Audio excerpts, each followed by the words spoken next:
BFM Business, la librairie de l'écho. Emmanuel Le Chypre. On se retrouve pour la deuxième partie de cette librairie de l'écho. Nous la clôturerons comme de coutume avec nos chroniqueurs. Benaouda Abdelhaim, notre globe-trotteur et sa moisson d'études glanées dans le monde entier. Et puis notre bibliothécaire du jour, Alexandra Paget, qui reviendra sur un des grands livres sur l'éducation nationale des années 2000. Mais tout de suite, on retrouve nos critiques. À ma gauche, Christian Chavagneux, éditorialiste à alternativeéconomique.fr.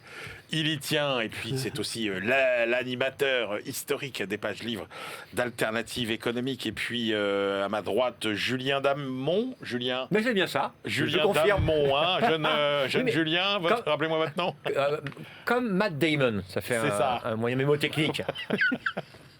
Julien, enseignant à HEC et à l'École nationale des ponts et chaussées, qui lui critique aussi beaucoup, notamment pour les échos. Allez, on commence avec le choix de Christian, qui est un des livres vedettes de cette rentrée littéraire économique, le livre de Daphné Gastaldi et Mathieu Péris, Le prix du berceau aux éditions du Seuil. Oui, deux journalistes qui ont mené l'enquête dans les crèches privées. Il faut tout de suite signaler que dès le début, les auteurs nous disent 60% des enfants sont gardés par la famille, 20% par les assistantes maternelles. Et c'est les 20% qui restent qui vont dans les crèches. 60% par la famille. Et dans les 20% qui restent, il y en a un quart qui va dans les crèches privées. Oui. Et ils ont l'honnêteté de reconnaître dès le début que dans la grande majorité des cas, y compris dans ces crèches privées, ça se passe bien. Mais quand ça se passe pas bien, ça se passe vraiment très mal. Et là, c'est toute la première partie de leur enquête, c'est quand ça se passe mal, qu'est-ce que ça veut dire que ça se passe mal dans les crèches privées. Et là, c'est vraiment un reportage assez glaçant, avec des enfants qu'on nourrit pas assez pour faire des économies sur la nourriture, dont on change pas les couches. Ça va jusqu'à la maltraitance des enfants qui sont gardés en crèche. En face de ça, vous avez un personnel qui est dans une grande précarité, qui est en grande souffrance au travail. Il y a aussi la contrainte trouble musculo-squelettique, en veux-tu en voilà, l'injonction à remplir. Donc on fait du surbooking, évidemment, on prend plus d'enfants qu'il y a de place. Et puis, si par hasard il reste encore de la place, il faut battre le rappel pour dire, allez, vous savez, je prends votre enfant 2 heures si vous voulez, je le prends 1 heure, 2 heures. Il faut absolument remplir. Toute minute, tout mètre carré doit être rentabilisé. Ça, c'est la première partie de l'enquête qui fait un peu froid dans le dos. Et puis la deuxième partie de l'enquête, c'est comment est-ce qu'on est arrivé là, en fait. Comment est-ce qu'on en est arrivé là. Et on en est arrivé là à partir du début des années 2000, nous disent les deux enquêteurs, au moment où l'État se désengage de la production publique de crèches et dit on va déléguer ça au privé.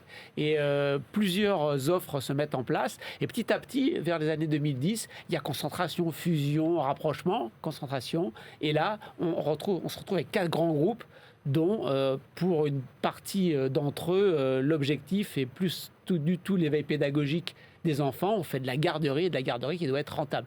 Les auteurs citent un chiffre absolument phénoménal. Dans 5% des cas de ces crèches privées, le taux de rendement du capital est supérieur à 25%. Et comment on fait ça ? Avec de l'argent public, en plus. Parce que pour s'installer, on obtient des fonds de l'État. Les parents, pour aller à la crèche, obtiennent des subventions, etc., etc. Donc, en grande majorité, des fonds publics qui vont nourrir de surprofit, on peut dire ça de manière structurelle, dans une partie, il ne faut pas généraliser, dans une partie des crèches privées dont les gestionnaires, pour une partie d'entre eux, encore une fois, vont aller jusqu'à la maltraitance des personnels et des enfants. Christian, soyons clairs, on est exactement dans la même logique que ce qu'on avait déjà vu pour les EHPAD. Alors, on avait l'impression que pour les EHPAD, c'était très généralisé, alors que là, encore une fois, c'est bien pour ça que j'ai donné les stats du début, c'est que ça concerne a priori une petite partie, mais dans cette partie-là, ça se passe vraiment très très mal. Julien Damon, qui est un spécialiste aussi des affaires sociales. Oui, j'ai pas tout à fait la même lecture.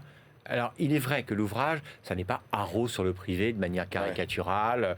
Ils ont absolument travaillé leur dossier, d'une part sur le terrain, en allant voir des crèches, des parents, des professionnels, là où des difficultés majeures et scandaleuses étaient repérées. Et puis, ils sont allés traiter le dossier de façon administrative pour aller regarder du côté des politiques publiques et des financements, en l'espèce des fonds d'investissement. C'est-à-dire une différence avec le sujet des EHPAD, d'ailleurs, c'est que là, ce sont des fonds d'investissement qui sont derrière ces entreprises de crèches privées, alors que du côté des EHPAD, le problème est du côté d'entreprises qui sont cotées. Mais bon, de toutes les façons, ils surfent un peu sur la vague tout de même du scandale Orpea, et c'est vrai, ça apparaît dans le texte d'ailleurs, que dans ce milieu, beaucoup craignent le Orpea des crèches. Et il ne sort pas quand même, cet Orpea des crèches. Il n'y a rien d'illégal dans tout ce qui nous est présenté là. Il y a de la maltraitance, c'est incontestable, et c'est parfaitement critiquable. Je trouve tout de même que, alors qu'il le cite souvent, il devrait prendre davantage de précautions par rapport à ce qu'a mis en avant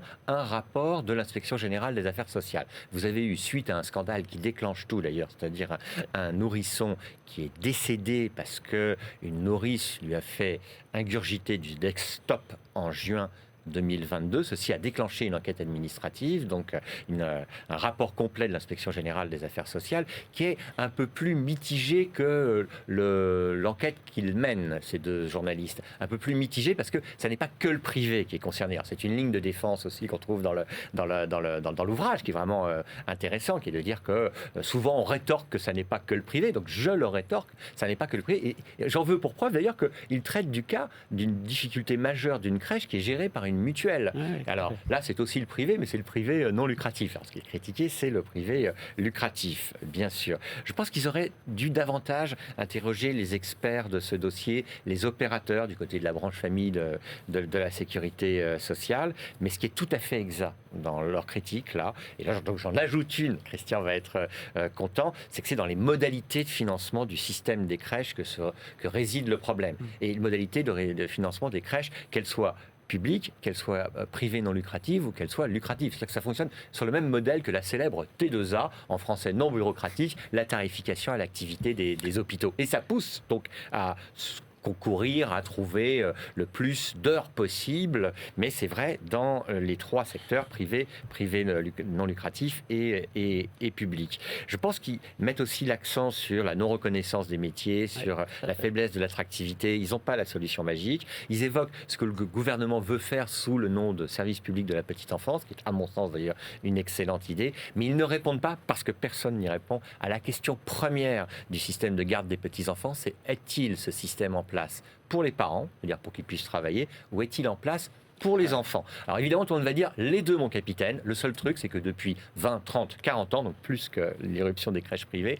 on met l'accent sur la réponse au problème des parents. Et le sujet de la qualité pour les enfants, qui est un sujet qui quand même prend de plus en plus d'importance, est tout de même il y a un pédagogue, il y a un expert de la pédagogie qui démontre que c'est possible. Ah oui, bien sûr, c'est tout à fait possible, mais c'est possible dans le privé comme dans le public. Mais globalement, c'est pas si vrai ça, parce que justement, alors il y a un ancien employé responsable de la pédagogie et du projet pédagogique d'un des grands groupes privés qui explique que ça a été un peu mis de côté comme ça. Mais globalement, je pense que le sujet de la qualité est trop mis de côté dans l'ensemble du secteur. Allez, on passe à votre choix, Julien Damon, le livre du démographe Hervé Lebras, au titre qui vous a interpellé et qui nous a interpellé, La réforme des retraites expliqué au gouvernement, et c'est chez Flammarion.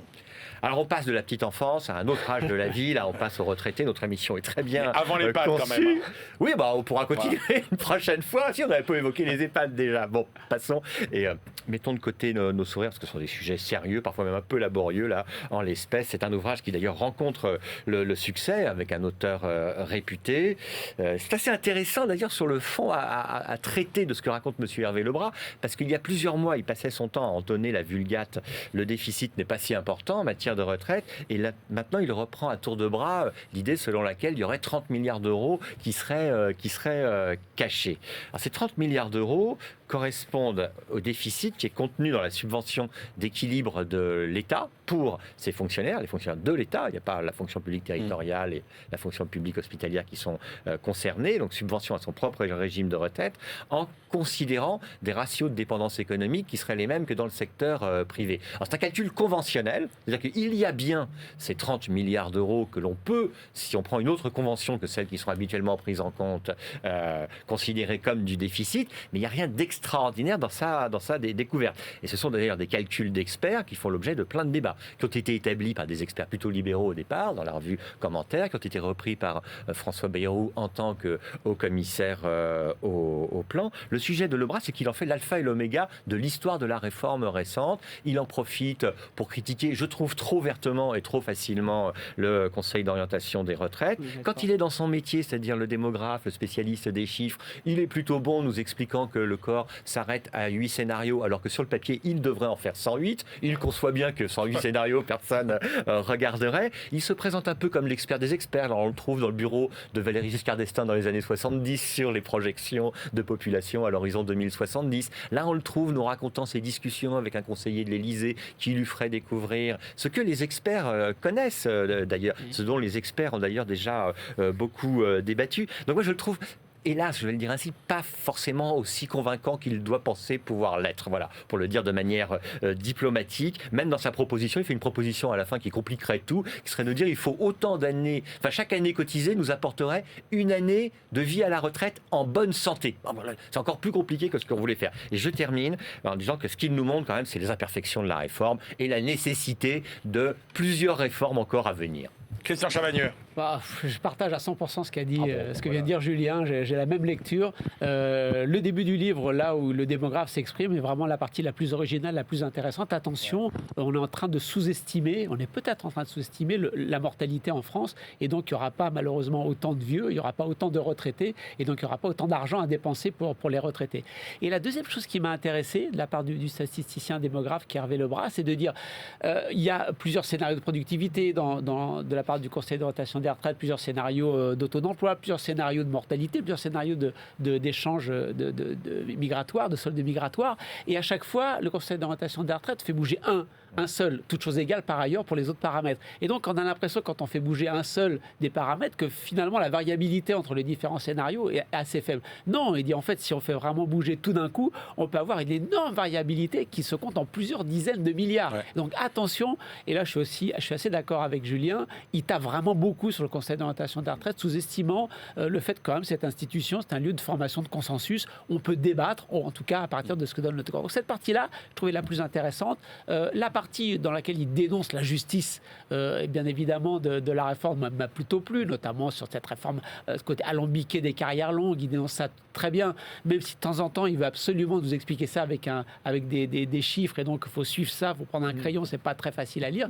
Mais là où j'ai été très surpris aussi, c'est sur le même sujet que Julien, c'est 30 milliards qu'il semble découvrir, a priori c'est Alexis Collère qui en aurait parlé, et qui tout simplement consiste à dire que puisque l'État doit équilibrer les régimes de retraite de la fonction publique d'État, si on lui appliquait le taux de cotisation du privé, alors il manquerait 30 milliards. Mais c'est une pure convention, comme l'a dit Julien, et il a l'air de découvrir ça et d'en faire l'alpha et l'oméga effectivement de la réforme du gouvernement qui finalement voudrait économiser ces 30 milliards. Bon, j'ai pas été du tout convaincu par cette partie. Merci, messieurs, pour ces synthèses brillantes. On se retrouve tout de suite avec Alexandra Paget, notre bibliothécaire du jour, et un grand livre sur l'éducation nationale. BFM Business, la librairie de l'écho. Les livres d'hier et de demain. Bonjour Alexandra. Bonjour Emmanuel. Alexandra Paget, rédactrice, journaliste à la rédaction de BFM Business et qui est notre bibliothécaire du jour. Alors Alexandra, c'était la rentrée scolaire, une rentrée pas très apaisée comme toutes les dernières rentrées, et c'est l'occasion de se pencher sur un livre qui avait fait grand bruit quand il était sorti sur l'éducation, c'est La fabrique du crétin de Jean-Paul Brigelli. Alors, l'éducation, c'est la mère de toutes les batailles, en tout cas celle d'Emmanuel Macron, dit-il.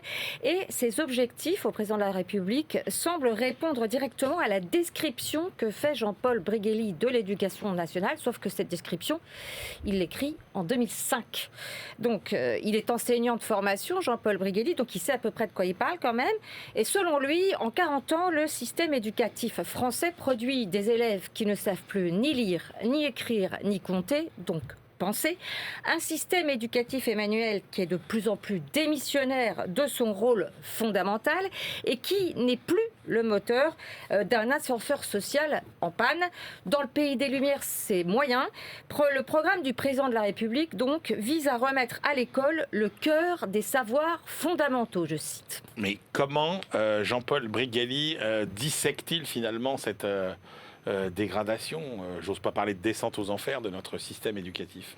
Alors, l'équation est la suivante. Enchaînement de fausses bonnes idées, nouvelle pédagogie avec des majuscules à nouvelle et à pédagogie, et dogmatisme échevelé, et ça donne une déconstruction de l'autorité, de la qualité et de la densité des savoirs, selon Jean-Paul Brigelli toujours, c'est pas moi qui le dis, des savoirs et des processus de sélection. Ça, en revanche, c'est avéré. De 60% de réussite au bac en 1970, on est passé à 90% aujourd'hui, sous prétexte d'une société plus égalitaire. Le niveau dégringole dans toutes les matières, particulièrement en histoire et en littérature, où selon Jean-Paul Brigelli, on est proche du néant, je cite. Et puis je vous cite un extrait, et ça pour le coup c'est du vécu, c'est de l'expérience. On lui a déconseillé, au nouvel enseignant qui sort de l'UEFM, j'entends, l'encyclopédisme, on lui interdit la culture, la sienne. Mettez-vous plutôt à l'écoute de leur culture, lui dit-on, étudiez le rap, travailler NTM. Alors, il n'y a rien de mal à étudier et à travailler NTM, mais si on ne fait que ça, c'est un peu embêtant. Et puis, je vous cite aussi Paul Guth. La France de demain sera la conséquence de l'école d'aujourd'hui. Et voilà comment l'a décrit pour terminer Brigelli dans son livre. Une classe ouvrière nourrie de 800 mots de vocabulaire, c'est bien suffisant pour obéir et se taire. Et c'est parfaitement dépourvu de tout moyen de s'insurger qu'ils sortent de l'école. Un diagnostic encore plus inquiétant, Emmanuel, à l'heure du numérique. Merci Alexandra, c'est l'heure de retrouver notre globetrotter Benahouda Abdelhaim. BFM Business, la librairie de l'écho. Les livres d'ailleurs. Benahouda, bonjour. Allez Benahouda, notre moisson hebdomadaire d'études glanées à travers le monde entier. Et on commence par le Vietnam. Benahouda, perception vietnamienne dans une relation sino-américaine en mutation. Alors Joe Biden était en début de semaine à Hanoï, visite éclair mais très importante. Le président américain y a conclu un partenariat stratégique renforcé, très orienté vers l'économie et les technologies, entre autres pour que le Vietnam s'insère dans les chaînes de production de composants électroniques, de semi-conducteurs, alternatives de celles de la Chine. Ce travail d'analyse publié quelques jours avant cette visite est signé de deux chercheuses à Singapour de l'Institut ISEAS, Yusof Ishak, et il y est décrit des relations ayant progressé de manière exponentielle, je cite, entre le Vietnam et les États-Unis. Commerce et investissement ne cessent de prendre de l'ampleur. Sharon Sia et Indira Zara Eradati expliquent à quel point pour Washington, les Vietnamiens sont perçus comme des poids lourds dans la communauté économique en cours de formation en Asie du Sud-Est au travers de l'ASEAN. Depuis qu'a été mis en place un accord bilatéral en 2007, le Vietnam est devenu le 10e partenaire des États-Unis au monde pour les marchandises. L'an dernier, il s'est échangé entre les deux pays pour 139 milliards de dollars. C'est 300 fois les volumes enregistrés par rapport à la normalisation de la relation qui avait été actée en 1995. Et tout semble indiquer que cette courbe va se prolonger. D'autant que d'après la 4e enquête annuelle de cet institut singapourien, la perception de cette relation au Vietnam, parmi ceux qu'on appelle les leaders d'opinion, c'est-à-dire aux cadres d'ONG, aux fonctionnaires, aux chefs d'entreprise, reste stable. Contrairement à celle avec la Chine, qui connaît de plus en plus d'oscillations et débat davantage que de haut. Qu'ils aient 20 ou 65 ans, ces leaders d'opinion, entre guillemets, vietnamiens, il semble bien qu'il y ait là, chez eux, la volonté de resserrer les liens avec les Américains. Seul 1 sur 5 ne leur fait peu confiance. Au moment où l'état de santé du modèle allemand inquiète, Benahouda, vous nous décrivez le paysage du travail en Bavière. Oui, développement dans les villes et districts. Cette région prospère s'il en est d'Allemagne, n'en est qu'aux prémices de ces pénuries de main-d'œuvre. Et c'est un rapport de la Fédération de l'industrie bavaroise, la FBW, qui a établi des projections à 2035.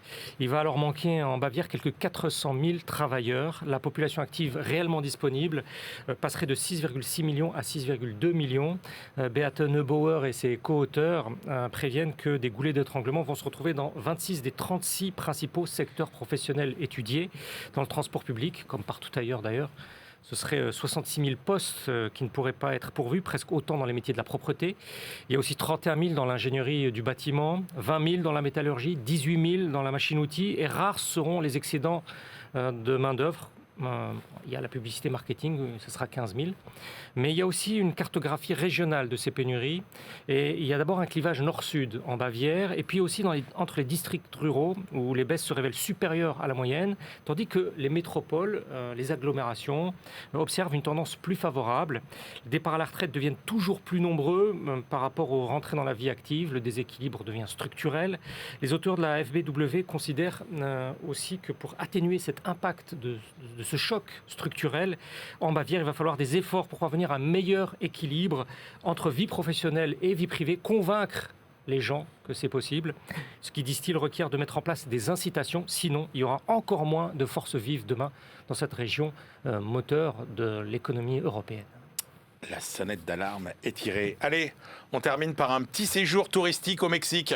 Oui, résident d'une destination touristique soleil et plage du nord-est du Mexique. Cet été, partout dans le monde, vraiment partout dans le monde, on l'a encore vu cette semaine en Colombie, la notion de surtourisme perçue comme un fléau, s'est imposée dans le champ médiatique mondial. On est toujours le surtouriste d'un autre. Et l'activité touristique forme aussi maintenant un champ académique. Et comme ici dans la revue semestrielle Tourisme et Société publiée par l'Université Externado de Colombia à Bogota, 2 économistes mexicains ont évalué les perceptions dans une ville du nord-est du Mexique qui donne sur le golfe du Mexique, donc sur l'Atlantique, Ciudad Madero. 210 000 habitants, devenue une destination soleil-plage.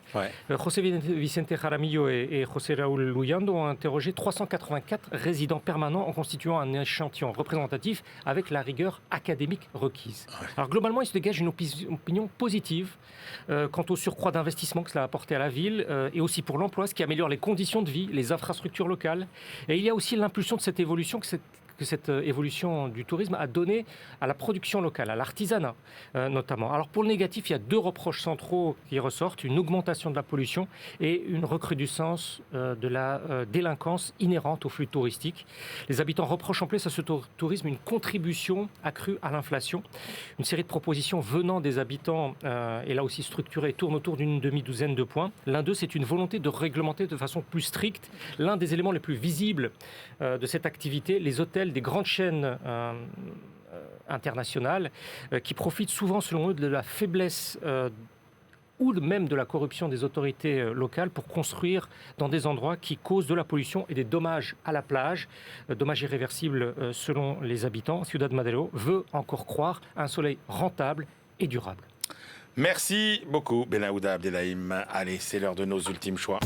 BFM Business, la librairie de l'écho. Les livres de la dernière minute. Julien Damon, quelle est votre dernière sélection pour aujourd'hui ? Puisque dans cette émission, on a beaucoup parlé de protection sociale et de droit social, en critiquant un peu les ouvrages qui nous étaient proposés, je propose de revenir aux fondamentaux et pour les gens que la question sociale intéresse, de lire par petits morceaux, parce que c'est un pavé, les œuvres choisies de droit social de Jean-Jacques Dupeyroux. Alors Jean-Jacques Dupeyroux est un grand professeur de droit social, disparu il y a 3 ans, et ses amis, ses collaborateurs, ses proches ont réuni ses travaux, ses principaux travaux, ses extraits de la grande revue qu'il dirigeait, qui s'appelle toujours Droit social, sur le droit du travail d'une part, et sur le droit de la protection sociale d'autre part. Je ferai une toute petite réserve, c'est que Jean-Jacques Dupeyroux était aussi un spécialiste de San Antonio, et qu'ils auraient peut-être pu nous glisser quelque chose. Pour le reste... vous auriez voulu les deux, vous. Oui, pour le reste, écoutez, si vous vous intéressez un tant soit peu à ce qui nous entoure, en termes sociaux, on le met au pluriel, jetez-vous dans le Dupeyroux. Très bien. Christian Chavagneux. Moi, c'est la rentrée, donc un manuel d'économie pour les étudiants et étudiantes qui vont commencer leurs études d'économie en licence. Le grand manuel d'économie politique, à peu près une 60aine d'auteurs, donc c'est vraiment un travail impressionnant. C'est un vrai manuel, donc on retrouve tous les thèmes classiques qu'on va traiter, la monnaie, l'entreprise, l'État. On voit que quand même la science économique évolue parce qu'il y a les inégalités, il y a l'environnement, des thèmes qu'on n'aurait pas trouvés il y a quelques années. Mais surtout, ce que j'ai bien aimé dans ce grand manuel, c'est que pour chaque chapitre, on va dire, voilà, il y a des économistes journalistes qui pensent ça, et d'autres qui pensent autrement. Il y a un vrai pluralisme des idées. Vous nous avez pas cité les auteurs, Christian. Alors, il y a une soixantaine d'auteurs, je ne vais pas tous vous les citer. Alors, l'éditeur, c'est chez Duno. Il me semble que c'est chez... Le titre, ça s'appelle le Grand Manuel d'économie politique. Okay. Je me trompe peut-être d'éditeur, mais il y a 3 coordonnateurs, 2 coordonnatrices, un coordonnateur, pour un grand ensemble de 60 auteurs, au total 40 lecteurs. Et encore une fois, ce que j'ai bien aimé, c'est qu'il y a du pluralisme à chaque fois. On montre aux étudiants que lorsqu'on se fait ses convictions en économie, eh bien, il va falloir choisir, parce que tous les économistes ne pensent pas la même chose, et c'est tant mieux. Et c'est bien chez Duno, Christian. Et c'est bien chez Duno, voilà, merci. Et moi, j'ai choisi L'incroyable histoire de l'argent par Benoît Simat et Tristan Garnier. Alors, c'est aussi l'occasion de rendre hommage à cette collection, L'incroyable histoire de, parce que à chaque fois, ce sont des ouvrages qui sont, c'est des bandes dessinées, d'abord, avec des textes qui sont vraiment attrayants, c'est concis, c'est précis, il y a beaucoup de pédagogie, beaucoup d'anecdotes, de l'humour, et donc là, vous saurez tout sur l'histoire de la monnaie de Crésus au Bitcoin. Benoît Simat, c'est lui aussi qui était l'animateur des incroyables histoires de... Alors, rien à voir les 2 précédents volumes, puisque l'avant-dernier, le premier qui a fait vraiment un carton, c'était L'incroyable histoire du vin. Pas l'église. Alors, je ne sais pas, moi, j'ai pas l'église en tête, mais il y a l'incroyable histoire du vin. Ensuite, il y a eu l'incroyable histoire de la bière. Voilà. Et maintenant, l'incroyable histoire de l'argent. Mais c'est une très belle collection et c'est publié aux Arènes. Voilà, c'est la fin de cette librairie de l'écho. On se retrouve la semaine prochaine. Et d'ici là, évidemment, bonne lecture.